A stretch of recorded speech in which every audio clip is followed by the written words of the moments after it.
Where did witchcraft or witches actually begin? And how did it first appear in the world? This is a question that still causes intense discussion and disagreement up to now. But if we look deeper, one thing is clear.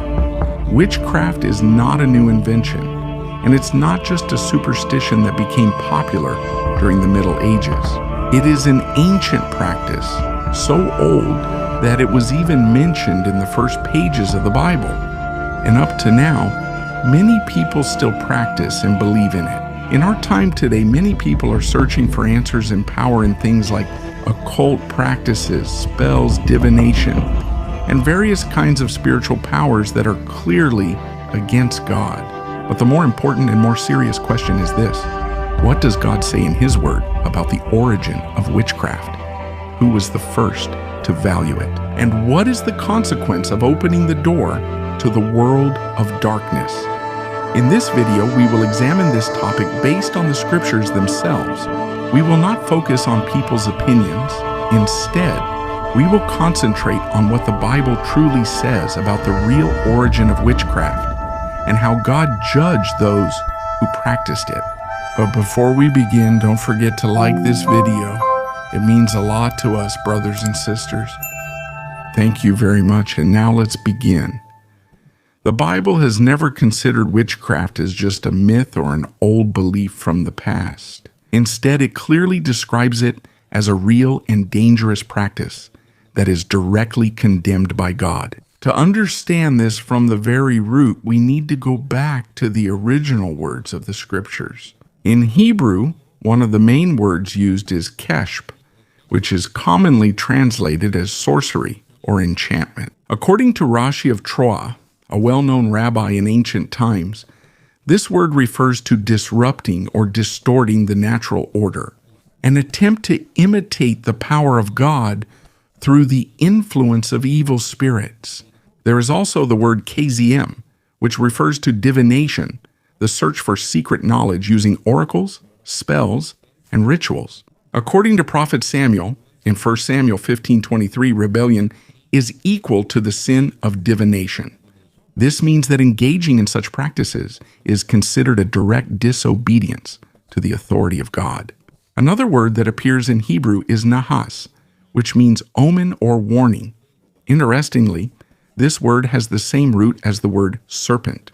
In the thinking of the Hebrews, this is related to reading signs in the sky or in nature to predict the future. The rabbis in the Babylonian Talmud called this nikush, and they considered it a satanic attempt to replace the true prophecy of God.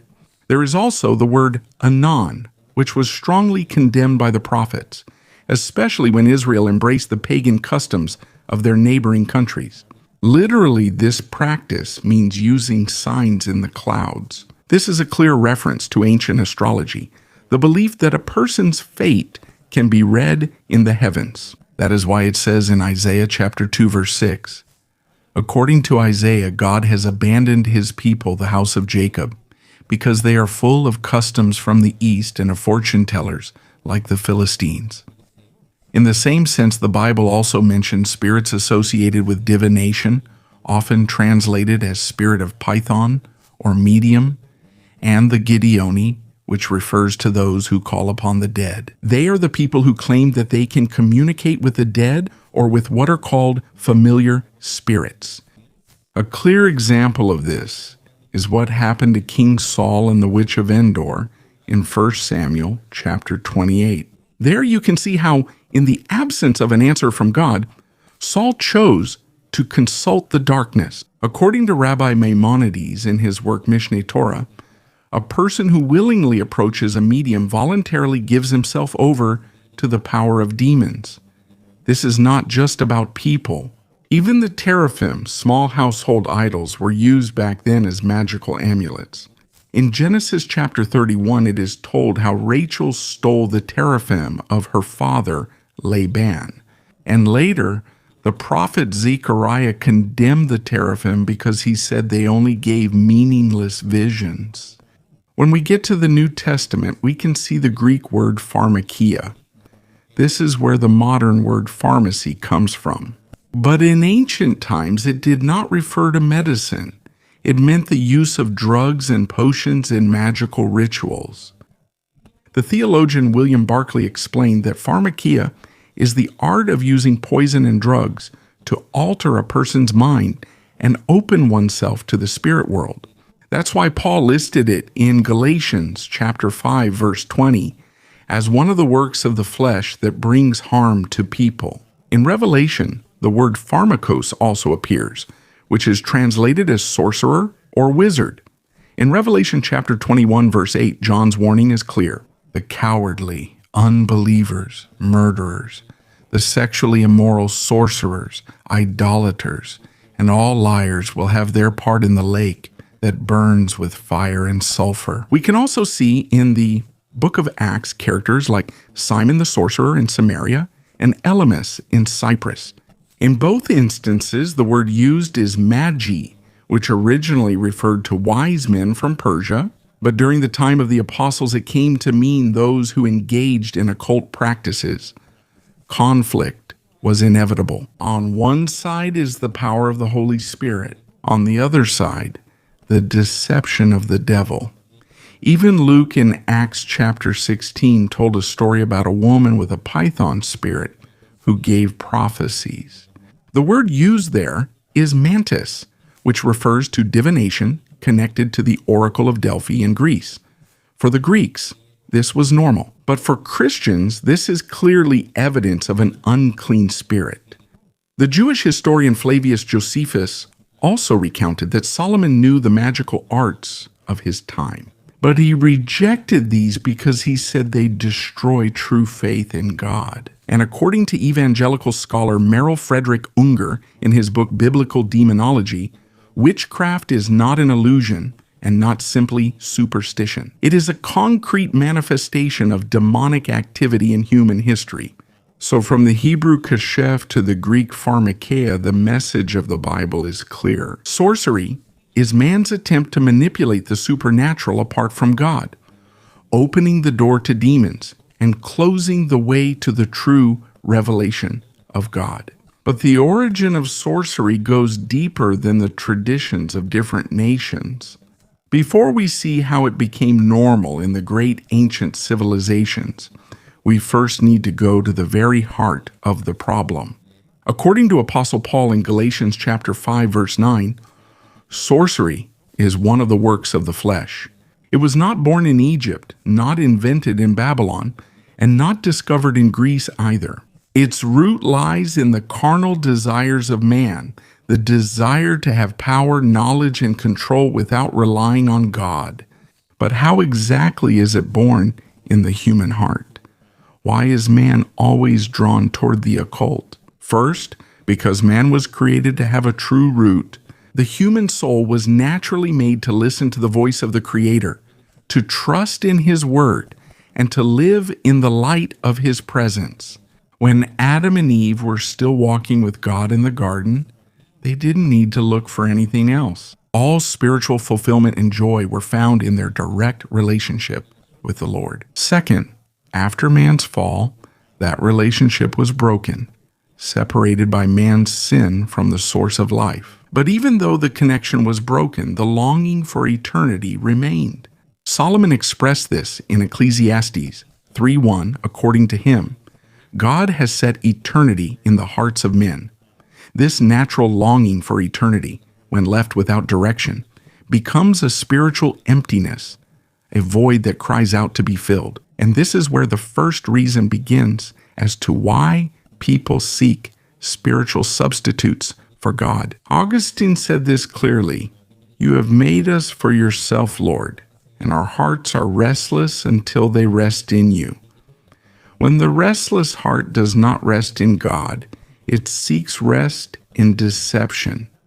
Sorcery is born out of a thirst for power and control. In Eden, the serpent offered Eve secret knowledge, saying, "You will be like God." That temptation did not die in the garden. It still lives in every human heart. People do not want to depend on God. He wants to control his own destiny, manipulate unseen forces, and feel that he holds things beyond his ability. At its core, witchcraft is an attempt to be like God but without God. It is a rebellion of a heart that seeks power, but refuses the path of obedience. Here we see an important detail. Sorcery has two levels. At the first level, it is manipulation of the flesh. We can see this in everyday life, a child crying to get what he wants, a young person who uses words to control the situation, an adult who uses emotion, guilt, or threats to make others obey. This desire to control the will of others is rooted in the sinful nature of man. At this level, witchcraft is a reflection of a heart that refuses to trust and prefers to manipulate. But there is a second level, darker and more dangerous. This is the point where a person decides to go further.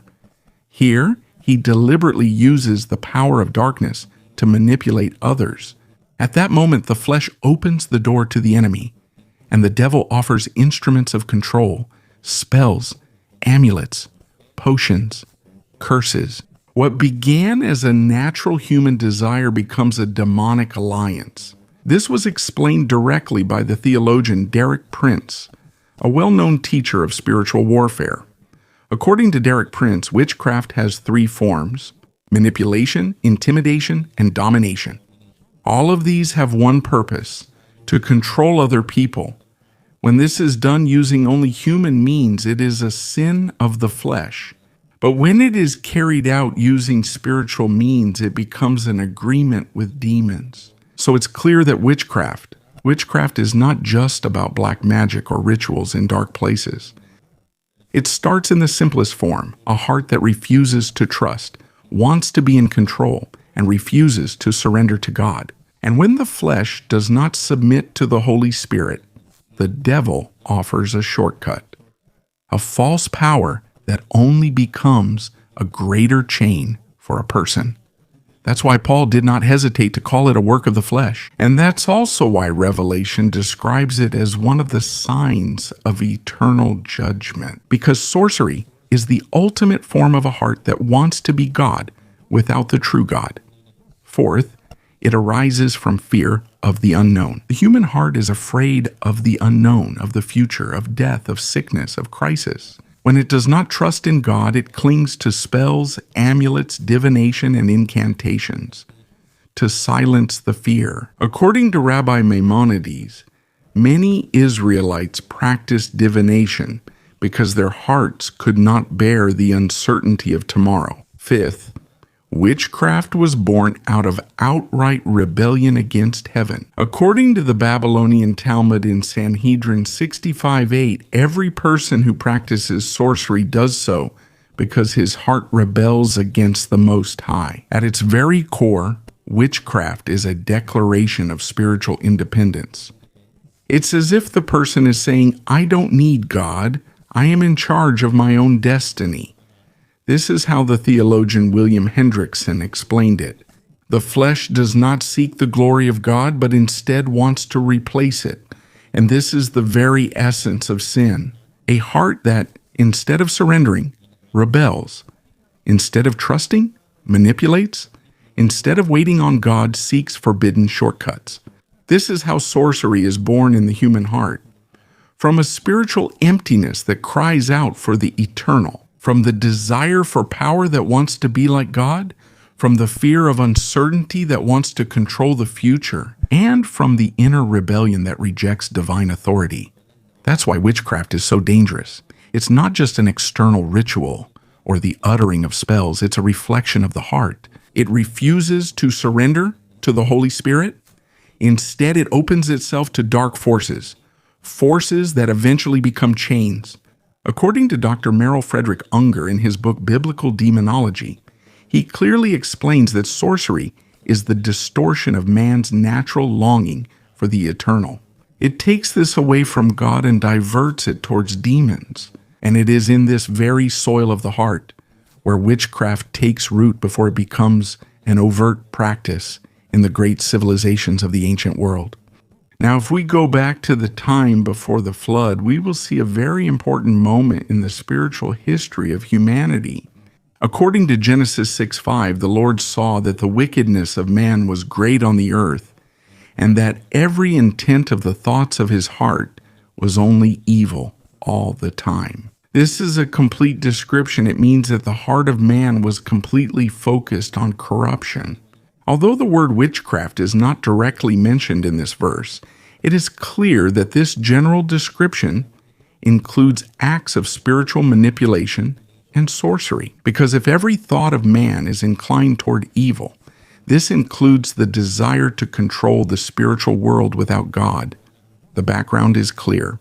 The desires of the human heart, power and control, are strengthened by fallen spiritual influences. Man wants to manipulate, and demons offered tools to do that.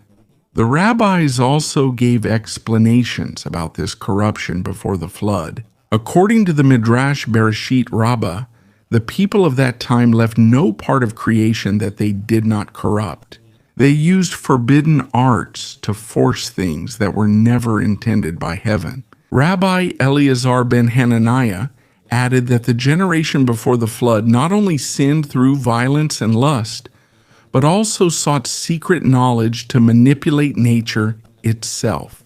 So even before the flood came, all of humanity was already marked by witchcraft. Although the scriptures summarize this by saying that their thoughts were always evil, that description covers various kinds of sins, where sorcery, manipulation, enchantments, and pacts with dark powers were central. That is the reason why the judgment was absolute. God did not only punish physical violence, but also spiritual corruption. The flood was God's response to a world whose flesh sought control, and where sorcery opened the door to the kingdom of darkness. When the waters covered the whole earth, God cleansed humanity from corruption. But even though the world was cleansed and made new, sin was not left beneath the waters. It lived on within the descendants of Noah. The story in Genesis chapter 11 quickly takes us to a new setting, the plain of Shinar. Here people gathered together to build a tower that would reach the heavens. But this was not just about architecture or a tall building. This was the first organized attempt by humans to create a religious and spiritual system that directly challenged God. The leader of this movement was Nimrod, the grandson of Ham. He is described in Genesis chapter 10 as a mighty hunter before the Lord. But according to the explanation of the rabbis, this phrase is not a compliment. Instead, it refers to a person who stood against the Lord. According to the Jewish historian Flavius Josephus, in his book Antiquities of the Jews, Nimrod convinced the people that their safety and prosperity did not depend on God, but on their own strength. He encouraged them to build a tower, not just as a structure, but as a monument of rebellion, and as a center where idolatry and sorcery could flourish. When Babylon was built after the flood, witchcraft was no longer just a personal inclination of man. It became a spiritual technology of the state. It was not just an extension of religion. It was the very force that drove it. The entire city was enveloped in spells, omens, amulets, and rituals of spiritual control. Let's start with the temple, the heart of the city. 3 main characters serve here. First, the Baru, the diviner, who consults the omens and provides direction for political decisions. Second, the Ashipu, the exorcist, who recites the incantations and performs rituals to bind the demons or reverse the bad omens. And third, the ASU, the healer, who combines real medicinal herbs and magical formulas. In Babylon, science and sorcery are one path to power. During sacred celebrations like the Aikido New Year, epic poems are recited where the gods triumph using words of power. This is not a show or a drama. It is a lesson. It shows that the world is governed by effective enchantments. In agriculture, sorcery dictates when to plant and how to protect the fields. The stars serve as markers for the planting and harvesting seasons. Farmers wait for the rise of particular constellations before tilling the soil. When there is a bad omen, An amuru is performed, a ritual to lift the curse by burying figurines at the boundary of the land. The water for irrigation is blessed using invocations. When there is a plague, tablets with protective symbols are hung to divert harm toward unseen enemies. In Babylon, harvesting is as much magic as it is farming itself. Inside the home, sorcery also begins. The house is built on top of what are called foundation deposits. Figurines of Apkallu, considered wise guardians, winged lions, and other protective spirits are buried under the doorway. In the cradle of a newborn baby, amulets with the face of a protective spirit are hung to ward off the demon Silamastu, who is feared for harming mothers and infants. At midnight, the Ashipu recites incantations. At night, the feared Ashipu recites incantations for the amulets of mothers and infants. Silamastu, when the Ashipu recites incantations at midnight, the Ashipu recites incantations for mothers and infants. At night, the Ashipu recites incantations for mothers and infants. The spirit, at night, they recite for mothers and infants. At night, for mothers and infants. When the Ashipu recites for infants, when they are for the mothers. At night, recites for the infant. When at night, recites for the infant. When the Ashipu recites words over the patient. If the illness does not go away, it is assumed that there is a presence of a spirit.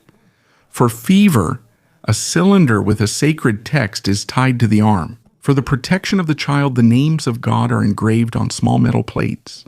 The diagnosis is not only physical. It is also determined if there was a bad dream, a recent eclipse, or an omen that opened the door to evil. In war, no king leaves without consulting the Baru. A sheep is offered and its liver is read to decide whether to attack, negotiate, or wait. When the sky shows a lunar eclipse, it is considered a certain defeat. The answer is to postpone the campaign or perform a royal substitution ritual, placing a temporary king as the target of the curse while the real king goes into hiding. Once the evil omens have been neutralized, only then is the order to march given. In Babylon, war is first won in the unseen world before it is won on the battlefield. In law and justice, the influence of witchcraft is also felt. Business contracts are signed before the gods who serve as witnesses and are sealed with a curse against anyone who breaks the agreement. In serious cases, the river is used. The accused is brought before the god of the river. If he survives, he is considered innocent. On the kuduru, or boundary stones, images of the gods and long lists of curses against anyone who would move the boundaries are carved. In Babylon, the fear of divine punishment is the strongest safeguard of the law. And even in trade and in the king's court, astrologers and diviners serve as official advisors. At night, they observe the sky. This is not just looking at the stars. They do this to make decisions about the economy and politics. When Venus appears in a position considered unfavorable, agreements or the sending of ships are postponed. Merchants consult omen tables to choose their trade routes. A single bad dream is enough to cancel the departure of a caravan. The basis is the image. All decisions are one. The visible world first follows the command of the omens. In art and architecture, the walls of palaces and temples are carved with lamassu, winged bulls with human heads guarding the gates. They are not decorations. They are considered spiritual seals that ward off evil spirits. At the corners of the building, there are foundation nails inscribed with a curse against anyone who would destroy the structure. Every brick has a spiritual purpose. Every door has a ritual for opening and closing.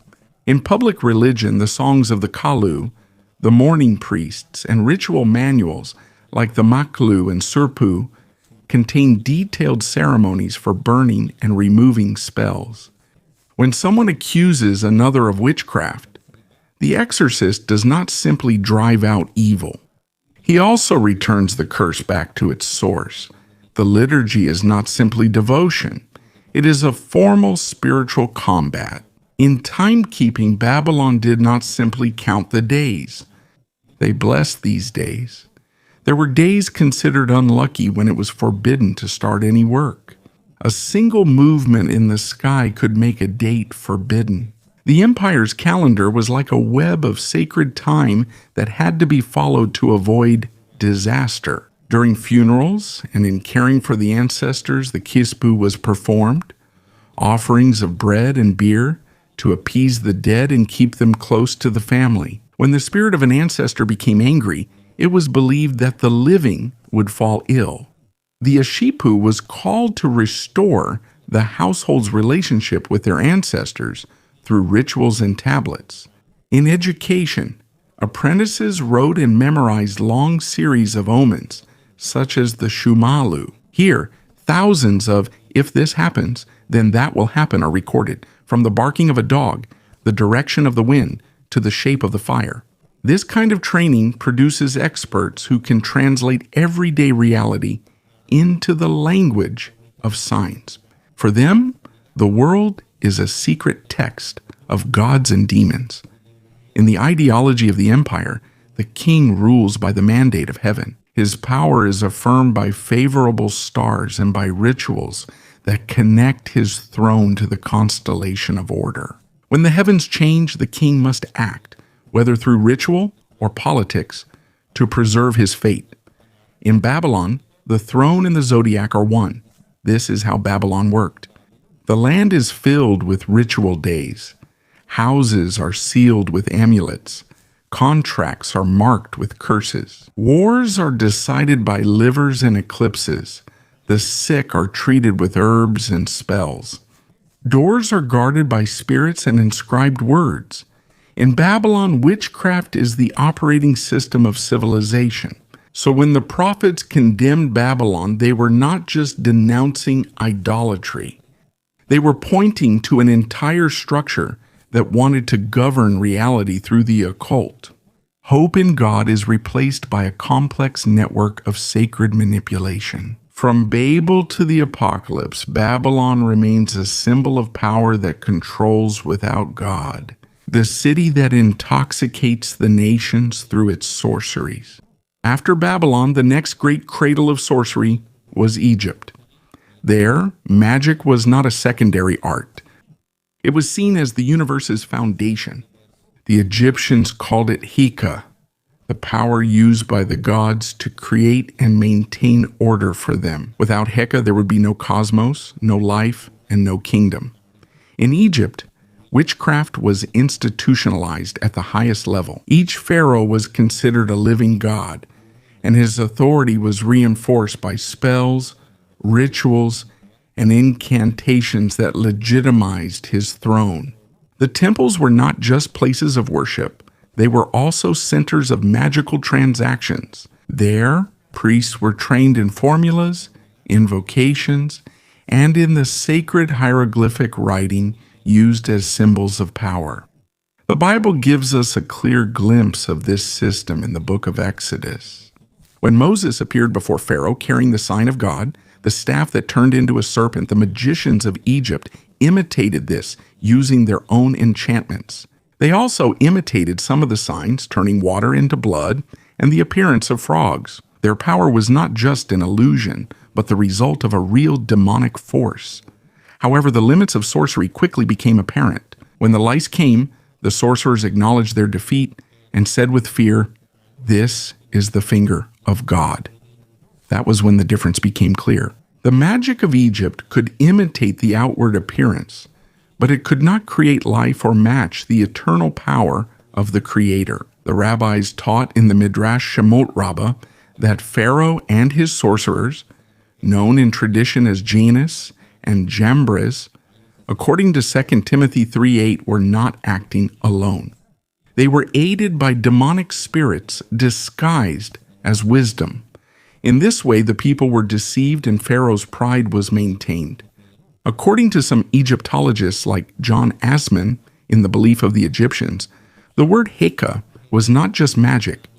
For them, when you utter it, it supposedly has an immediate effect on reality. That's why in Egypt, magic was present in everything. agriculture, medicine, funerals, and even in war. They didn't have a clear distinction between religion and sorcery. For them, those were one and the same. For example, during funerals, texts from the Book of the Dead were recited to supposedly guide the deceased on their way to the afterlife. This included formulas against demons and guides to the Duat, their underworld. For them, every hieroglyph had power.